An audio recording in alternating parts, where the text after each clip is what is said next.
O Evangelho segundo São Mateus. Naquele tempo, foi Jesus levado pelo Espírito Santo ao deserto para ser tentado pelo demônio. Depois de haver jejuado 40 dias e 40 noites, teve fome. E, chegando-se, o tentador disse-lhe: Se és o Filho de Deus, ordena que estas pedras se convertam em pães. Ao que Jesus respondeu, dizendo: Está escrito, nem só de pão vive o homem, mas de toda palavra que sai da boca de Deus. Então o demônio o levou à cidade santa, colocou-o sobre o pináculo do templo e disse-lhe: Se és o Filho de Deus, lança-te daqui abaixo, porque está escrito, aos seus anjos ordenou acerca de ti, e nas tuas mãos te tomarão, para que com teu pé jamais tropeces em alguma pedra. E Jesus disse-lhe: Também está escrito, não tentarás ao Senhor teu Deus. De novo levou o demônio a um monte muito alto e mostrou-lhe todos os reinos do mundo, com seu esplendor, dizendo-lhe: Tudo isto te darei, se prostrado me adorares. Então disse-lhe Jesus: Vai-te, Satanás, porque está escrito, adorarás ao Senhor teu Deus, e só a ele servirás.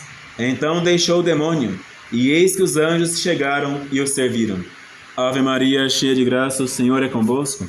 Bendita sois vós entre as mulheres, e bendito é o fruto de vosso ventre, Jesus. Santa Maria, Mãe de Deus, rogai por nós, pecadores, agora e na hora de nossa morte. Amém. Louvado seja nosso Senhor Jesus Cristo. Para sempre seja louvada e nossa Mãe Maria Em Santíssima. nome do Padre, do Filho e do Espírito Santo. Amém.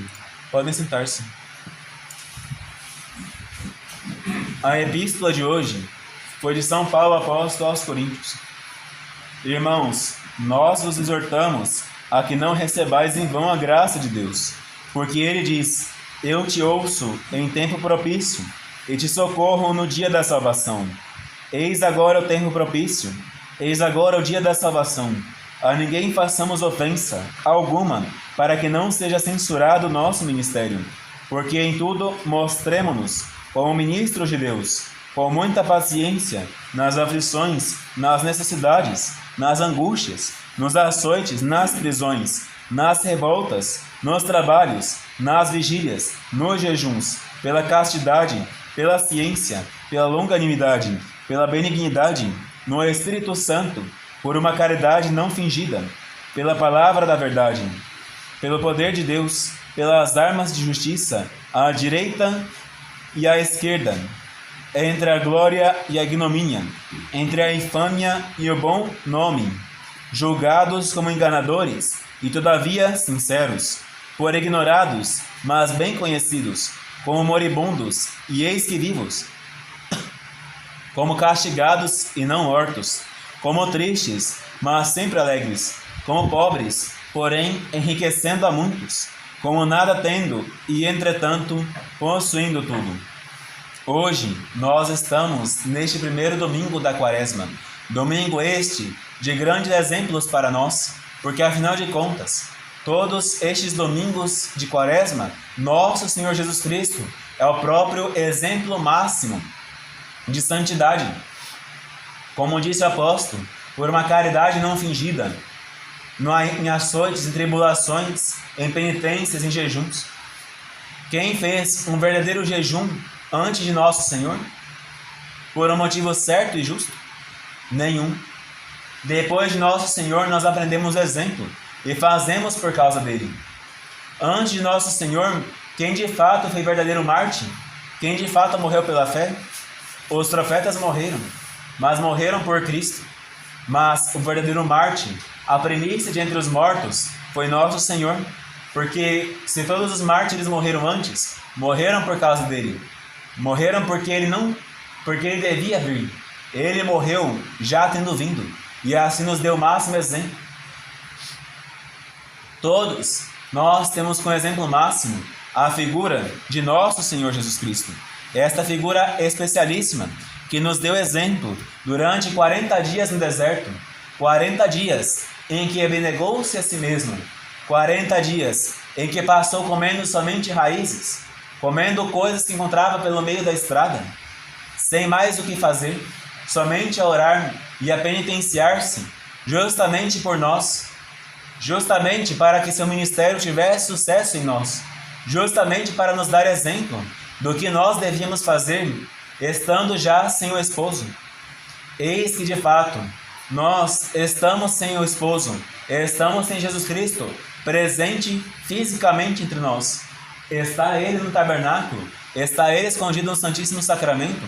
Todavia, não o vemos com os olhos do corpo, todavia está escondido. E, portanto, como o esposo está em corpo, sangue, alma e divindade no céu, e somente no sacrário, nós, que estamos afastados dele muitas vezes, temos que fazer penitência. Temos que jejuar e orar para não cairmos em tentação. A Igreja, prescrevendo-nos este tempo de Quaresma, este tempo em que os cantos nos lembram, muitas vezes, a nossa condição de vilíssimo pecador, este tempo em que os cantos nos recordam as dores e paixão do Redentor, este tempo em que a nossa Quaresma nos recorda, a Igreja nos recorda das dores que fizemos sofrer a Virgem Maria, aproveitemos para também fazermos nós penitência. Nós não devemos excusar a nossa vida da penitência. É loucura nossa, é uma inconformidade nossa, julgarmos-nos santos, julgarmos-nos invencíveis, julgarmos-nos como se fôssemos soldados já vencedores do paraíso. Estamos nessa terra, estamos aqui para lutar, para batalhar, para sofrer e para perseguir a nossa carne com jejuns, perseguir ao mundo por uma vida inconforme ao mundo, perseguir ao demônio, porque de fato este anjo de Satanás está aqui para nos atormentar. E até disso nosso Senhor nos deu exemplo, perseguindo-o, dando-lhe de fato o que merecia. Vá de Satanás, ninguém quer nada contigo, ninguém quer nada de vós. Vá-te embora, não queremos contato contigo. E é para isso que devemos fazer o jejum. O jejum da Quaresma, ele nos ajuda a várias coisas nessa vida, mas a primeira delas, a fortalecer a alma, fortalecer o espírito. Dizia São Francisco, nosso grande patrono, nosso grande fundador, o Santo de Assis, que o nosso corpo é como um jumento ruim, que ele só vai por meio de castigos. Pois bem, o primeiro dos castigos para o nosso corpo é o jejum. Nós temos que jejuar para que a nossa alma consiga domesticar esta carne que é rebelde, a esta carne que levanta-se várias vezes contra Deus, levanta-se várias vezes contra nós, nos incita ao pecado, nos confunde, nos atormenta, nos causa pânico. De fato, a nossa carne, ela quer comer, a nossa língua quer estar sempre saciada, e por causa de estar sempre saciada, sempre desmanda-se em falar do próximo, sempre desmanda-se na impureza, sempre desmanda-se em várias contradições contra aquilo que é do Espírito de Deus. E nós devemos buscar o Espírito de Deus. Para isso, devemos subjugar a nossa carne.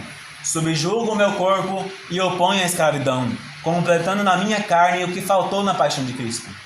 De fato, o nosso corpo, ele é um jumento ruim. Ele não passa de animal bravio, que para ser subjugado tem que levar muitas pancadas, muitos açoites e muitas varas. Nós devemos controlá-lo, e para isso devemos pôr-lhe rédeas, uma sela, devemos pôr-lhe estribos e um freio em sua boca. Tudo isso devemos fazer para controlar este jumento. Assim fazendo, nós devemos fazer com jejum. Devemos fazer com jejum quaresmal, neste tempo em que a Igreja não nos pede mais no Brasil do que 3 dias, a nossa quarta, a nossa sexta e nosso sábado. Façamos com amor e carinho, façamos com grande amor para com nosso Senhor estes 3 dias que a Igreja nos pede que abstenhamos um pouco mais o nosso ventre, lembrando-nos que o nosso Deus não é o nosso ventre, mas aquele Pai que está nos céus e que faz chover sobre nós, mesmo quando estamos em pecado, a sua chuva, e faz luzir sobre nós o seu sol, que nos dá o alimento cada dia que nós pedimos. O pão nosso de cada dia dá-nos hoje. O jejum ajuda-nos a combater o mundo, pois de fato, o que vamos fazer em tempo de quaresma numa festa mundana? A igreja, inclusive, nos impede nestes dias de realizar os casamentos, da realização de matrimônios, porque nestes tempos, onde as pessoas querem casar-se, querem sempre fazer alguma festa, festejar aquelas bodas, onde estarão cumprindo um preceito de Deus, de não ficar amaziado em adultério e em fornicação, mas estará cumprindo o preceito de procriar, dar frutos à vinha de Cristo, dar herdeiros para o paraíso. Pois bem, a igreja impede este tempo as festas, por isso não permite os matrimônios, para que as pessoas contenham-se, para que as pessoas estejam restritas, neste período de tempo, a uma vida de santidade. Os jovens noivos estejam apartados em suas casas, estejam um longe do outro, para cumprir o preceito de Nosso Senhor neste período, de viver uma vida santa. Os casais no passado, algumas vezes, faziam o grande exercício de, neste período de tempo, não encontrar-se um com o outro. Algumas vezes dormiam em quartos separados para vencer a carne e dar a Deus mais este sacrifício. Eis que o mundo, ele é um mal pagador e paga-nos com ingratidão. Se nós vamos ao mundo, ali o que nos estará servido, senão comidas delicadas e finas? O que nos estará anunciado, senão prazeres impuros? O que não nos estará obrigado, senão a buscar fama e glória no meio daquelas pessoas? Portanto, em tempo de quaresma, quando o jejum se faz necessário, abstenhamos-nos dos prazeres mundanos nestes períodos, para que o nosso jejum seja salutar, seja saudável, nos dê a saúde, não nesta terra, mas na eternidade. Portanto, neste período de quaresma, abstenhamos-nos das festas. Ah, mas minha empresa dará uma festa ao dia. Não vá. Ah, mas terá a festa junina. Sei que estamos longe de junho, mas tem gente que atropela os meses, não é? Não vamos. Ah, mas está tendo carnaval esta semana. Menos. Tudo o que pudermos fazer para cumprir nosso jejum, façamos. E por fim o demônio. Eis que o jejum atormenta o demônio, porque quando jejuamos, as suas forças diminuem e as nossas contra ele aumentam, porque aumenta em nós a graça de Deus para suportarmos os ataques que nos são realizados. Pois bem, hoje nós temos como exemplo Santa Francisca Romana. A primeira pessoa que o demônio tentou nesta terra foi Eva. De fato, Eva foi a primeira pessoa tentada pelo demônio, e por meio de Eva, por meio daquela abertura que Eva deu, de ter provado do fruto e de ter tentado Adão, estamos hoje aqui, nestes tempos catastróficos, onde, de fato, nós queremos ser santos e por nossas forças não conseguimos. Queremos jejuar, mas nosso corpo nos revolta. Queremos estar perante Deus, mas as distrações nos vêm como moscas e serpentes e atormentam-nos dia e noite. Eis que nestes tempos, Santa Francisca Romana, ela jejuava com maior vigor. Ela não comia mais do que um pão seco e legumes cozidos sem sal.